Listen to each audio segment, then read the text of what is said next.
listening to Power Producers Shop Talk, where we are refining and redefining the sales game by equipping you with the tools you need to differentiate yourself in the marketplace. Well, it's like when we audit the mod with Logic and give them the action items that they're going to use to lower their total cost of risk. Tactical skills that will help you provide deliverable value to your clients and prospects. Technology is not an expense, it's an investment. Look at what Think HR has done for our clients and even our team. It's an amazing product, and I'm so thankful we have that. And action items that you can provide to take your prospects and clients to the next level. Things are changing for us in 2021. Not all big business anymore. Now that we have CoverWallet on our team, it's amazing that we're going to be able to write small business profitably. This is Power Producer Shop Talk. Production redefined. Are you ready to feel the power? Hey everybody, welcome to the Power Producers Podcast, and on this episode, we're actually going to talk about what we tried to talk about on the last episode, and then the rabbit hole turned into an on-the-fly decision just to record that episode on the rabbit hole. Now that I have you thoroughly confused, we're going to talk about the different stages of the sales process.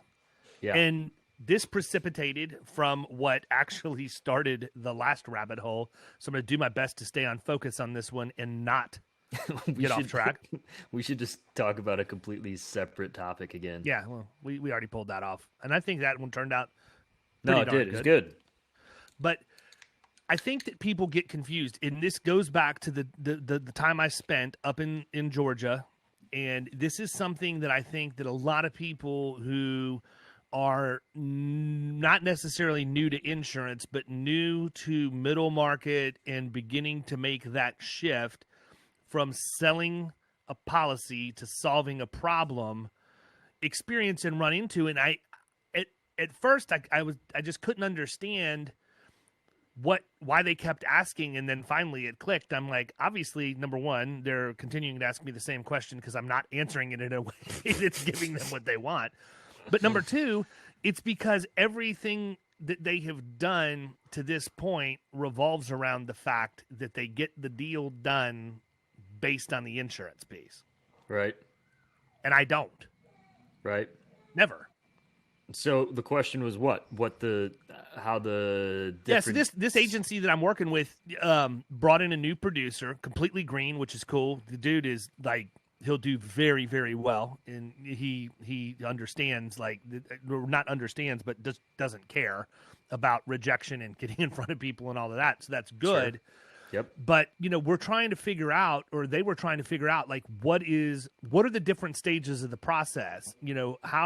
How do we know where everything is? And so this agency has a CRM that they've had, haven't really used it at all. And so as we were talking about the different stages of the sales process, naturally I moved immediately to, well, it really doesn't do any good if you have stages if you're not using your CRM with said stages, because the whole point of having stages of the sales process is to be able to look and see where your pipeline is at any given time, but also be able to have accurate projections for the future as to where things drop off in that process. Yeah, exactly. And also to see trends. Like if I'm getting stuck every time at quote received or what, just to use one of ours, right? Right. And then I go to present. And by the way, that was a horrible example, and I also used said example because that is actually a stage of what we have in HubSpot. Why is it a horrible example though? Well, for starters, because it involves the insurance, and it's a quote, right? So let me tell you what I'm talking about. I'm talking about how we go from lead to suspect to prospect to closed won or closed lost. I got Obviously, there's stages inside of the insurance transaction once that happens, but truthfully, that's not when we get hired. Yeah. So what I was talking about is more like, when we look at something, A lead is a lead is a lead. It's nothing. It's just somebody's name. It's a company name. We have no information on them. We have no way into them. A lead is what we give Marvin on his call list to call and try and get an appointment set up. I guess where I was going with that was it'll help you identify what areas of your game you need to work on. But it is.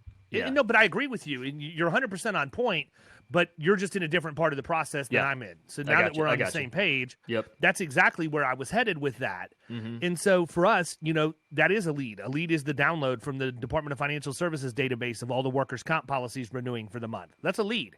Yeah. What are you going to do with that? For us, we put it into HubSpot, and we then go through some of our stuff that we do, and we'll talk about that for a little bit. Mm-hmm. But that's for Marvin. Leads go to Marvin. Leads go to us to research to determine if those are things we're going to do cold call marketing drops to.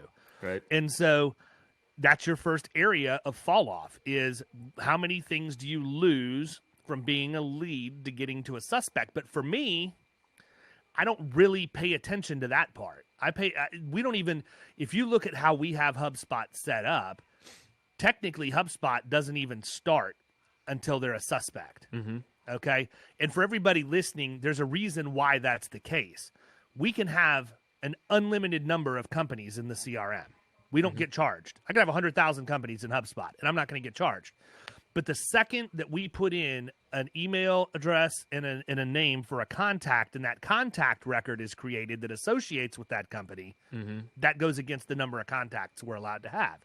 So purposefully, we upload all the companies and we do all of our preliminary research and we organize everything there so we can see some level of fall off. But the real rubber hits the road for us when we're in the when we put the contact info in.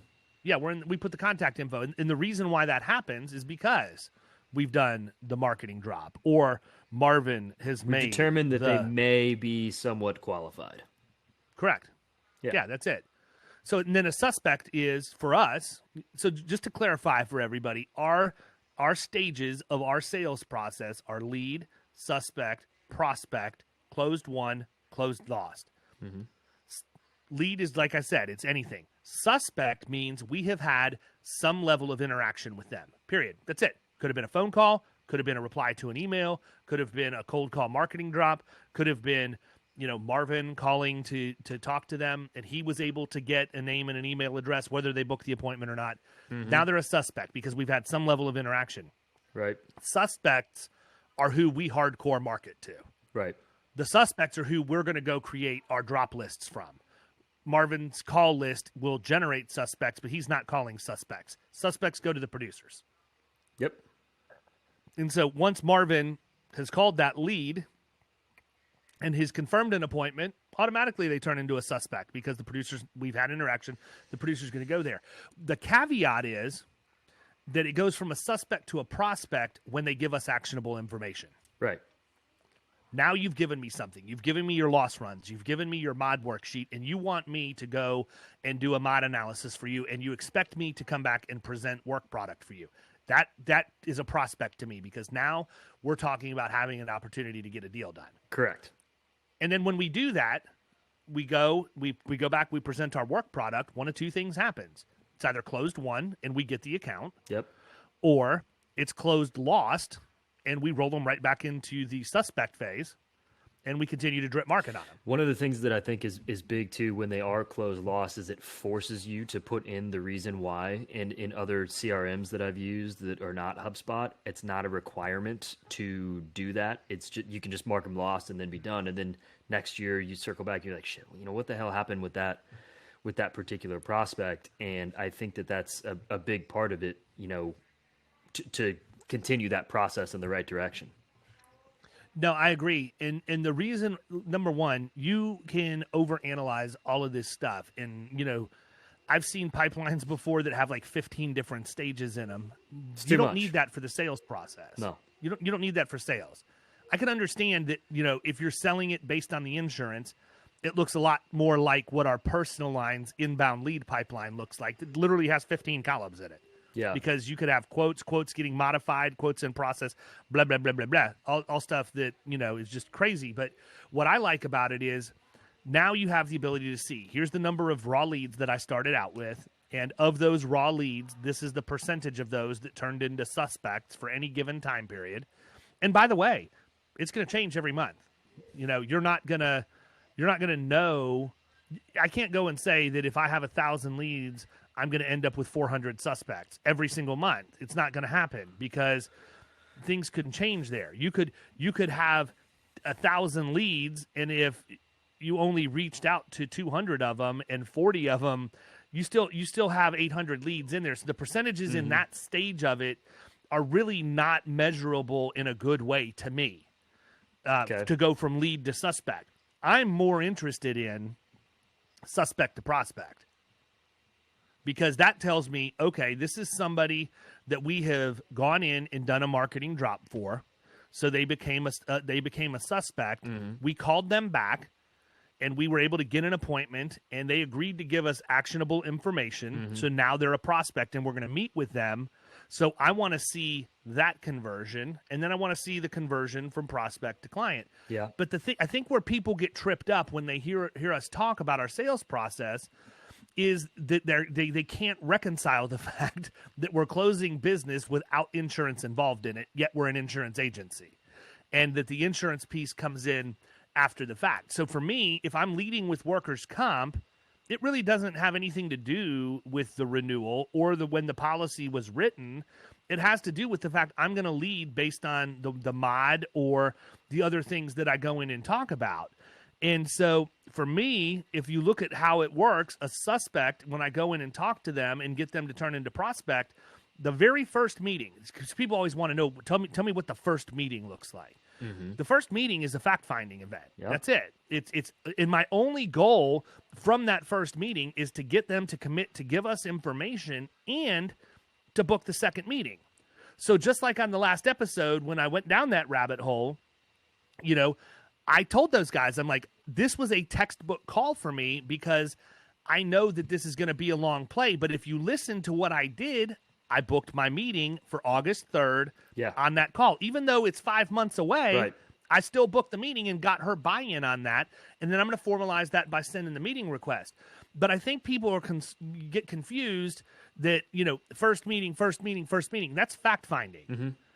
The real meat of what we do happens when we go back and we present work product. Sure. That's it. Yeah, and we've talked about it a number of times. Like, we're not going to close, or we shouldn't really close on that first appointment unless something is really wrong, right? And that should be a red flag. If you're going to close on that first appointment, there's something else behind the scenes maybe that you don't know everything about. In my experience, I agree. So I agree. Anyways, didn't mean to interrupt you. No, but I think that's the thing. So if you look at it, we get the information, then we go back for that meeting, and in that meeting, that's when we just absolutely go in and destroy, whatever's going on in there. Sure. Whether it's the mod audit or talking about light duty or putting in learning management system or any of the other things that we do. And I got to tell you, man, some of these reports that Magic has on them are ridiculous compared to what I've seen in the past. Yeah. I did one for a guy that is in Killing Commercial that had a ton of losses in it, but I showed him how to do it. And what I liked about that was that they have this one report that has circles on it, and it shows you based on, whether it was lifting or struck by, struck against, all of that. It shows you on the circle, and then it's different color. Yeah. Different, or cause of injury. Yeah. Cause. Right. But it shows you like the percentages in different colors. It's very easy to read. And so we did this, and I told him, I'm like, dude, you can go in and literally use this slide on the first meeting, and here's how you're going to do that. And so basically, if we looked at this one deal, and I'm not going down a rabbit hole, this is exactly what I would use in that meeting. But if you go into that meeting and you put this in front of the prospect, how I would do that is I would identify that 65% of their losses come from slips and falls, struck by, struck against. In this particular case, this was a behavioral health facility. So struck by meant you just got punched in the face. Essentially, Fat Paul, or what was the kid's name? Yeah, Fat Paul. Yeah, I forgot about Fat Paul. I'm glad that you did not we're forget back. about Fat Paul. Yeah, Fat Paul rears his fat head again. Anyhow, but if you can go in there and show them that you can kill 65% of their problems just by focusing on these 3 areas, you're golden, man. Mm-hmm. And so the migration of that is you go in, you use your Magic report to show those top loss drivers, and then you immediately show them here inside of Think HR are the tools that we can use in a learning management system in a compliance situation to drive an impact there. And that's exactly the strategy that I would use if I went in there. And so I don't want people, when they hear us talk about our sales cycles and first meeting and this and that and the other, you got to remember, man, when we're selling, we're not, I mean, this is not some BS shtick that we've built just to have a podcast. We're not selling insurance. Yeah. It's just not the case. I mean, think about this. We just had that renewal Zoom meeting with your client, earlier this week on Monday. Yeah. And I recorded it and I posted it in the private community so those guys could all see like what a renewal meeting looked. And I did it for a very specific reason because we really didn't even spend much time talking about the insurance. There was no formal proposal template, none of that. No. It was 100% conversational about here's what here's what I think here, here's what I think there. There was some objection in there when we got to the auto part, which I felt like we did a very good job of overcoming quickly. And right. And it wasn't, I don't think it was even an objection in the sense that like, it wasn't that they didn't want us to look at it. It was because they had fear about a claim scenario.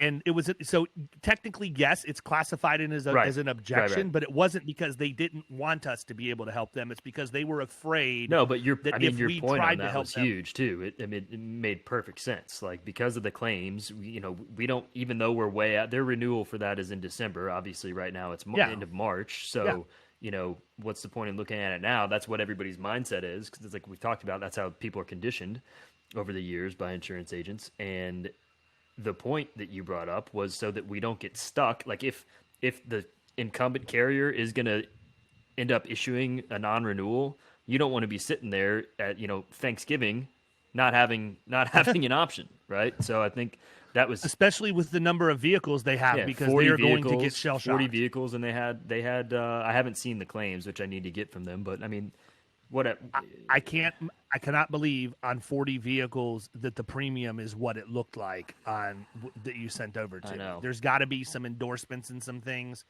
It would be good to get an idea of what the actual annualized premium is. But, it goes back to this. This is the main point that I wanted to articulate to everybody. If you're not focused on selling the insurance piece and you have a legitimate value proposition to solve a business problem, that is something you can do 12 months out of the year. But if you're focusing on the insurance piece and that's how you think you're going to win accounts, you can only do that in the window around renewal. That's one of the reasons why we've been able to scale. And over the course of my career, I've been able to bring good middle market accounts on because I'm not focused on only engaging with them around the X date. And I'm able to go in and sell them on that value proposition and get them to hire us regardless of when their renewal is. And the fact is that I've talked about it before. You have a decision to make. In some cases, we can get compensated before we ever place the insurance because we can go in and find aggravated inequities on the mod, file those, and split the recoveries 50-50 with the client to give me enough to fund the activity. Or if it's the right account, I'll make the decision as the agency principal that we'll go ahead and invest in you and not get paid with the understanding that when the insurance renews, we're going to handle the entire process.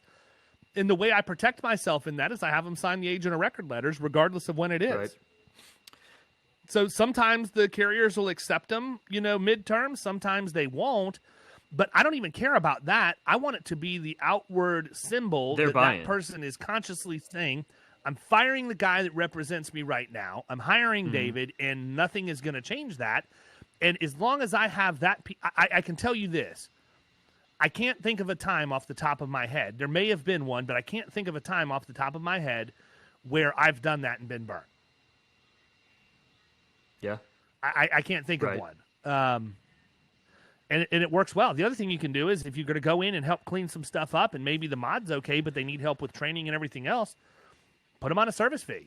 charge them a fee for that time that you're working for them. And then, when the policy comes time to renew, one thing you could do is you could write the policies net a commission, and you can take some level of what they've already prepaid you and apply that so that you're maybe not making as much on the renewal, but you've been paid for the 12 months. You just have to do the math and figure out what's going to be equitable for you. But I just think that if people understood how easy it is to sell insurance when you're not selling insurance, everybody would be doing it. And so understanding those stages and how it applies, it doesn't have to be just workers' comp.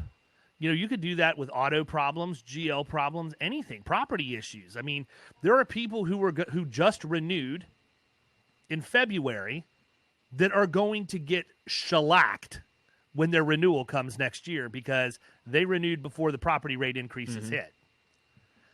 It's perfectly acceptable to be talking to them right now. Yeah. And say, by the way, you're going to get shellacked. And you have to say that. You're going to get shellacked. Yeah. Shellacked is by far the best term. It's the best. There's only one other term that I like better, and it's one that the MMA announcers use when a guy just gets frickin' put to sleep right on the spot, and that is starched. You're just going to get starched at your renewal. That's a good one. I love that. I'm going to start using that. But I mean, I think I don't want to beat the dead horse, beat the horse to death or a dead horse anymore. Whatever it is, that sound like Biden now. The guy who handles the thing, But anyhow, yeah, I would have to imagine that there's just not a lot of formalized processes like that for some of the smaller agencies, and that's kind of why we're talking. Yeah, they don't about know. this. They've never been exposed to it. I mean, because they're an insurance agency, it's not their fault. I don't blame anybody for that. Like they may have a process, but it doesn't stay the same, and it kind of there's not segments that they can put it into where things are trackable, which is the whole point. Is to see. Right. That's kind of what we let off talking about. Even though I was talking about something different, it still applies to this. Well, and the thing about this, we could have somebody in the suspect phase that's in the suspect phase for 8 months. Yeah. We could go make them a suspect today. If I left this podcast and went out and did a marketing drop, and somebody said, you know what? I want to meet with you and determine if we're going to move further, but it needs to be like 6 or 7 months from now when I'm more comfortable and I don't have as much on my plate. Okay, that's fine. You're still going to sit in the suspect phase. I'm not going to make you a prospect until I physically have that information in my hand. And again, I would rather have a pipeline full of suspects that I've had, talks with as opposed to starting from scratch trying to book appointments around the next day. I agree with you. I'm not saying you should do that too, because that's why you've got to have a little bit of both for sure. Yeah. So anyhow, well, listen, everybody, I hope you have a great weekend because we're done, and you need to be thinking about this stuff in a different way than you have before, because if you're not happy with how much money you've been making, it's because you've been doing things the same way the whole time. Stick your toe in the water. It's warm. Come on in. Join us. There's plenty. There's plenty. See ya. Plenty of water.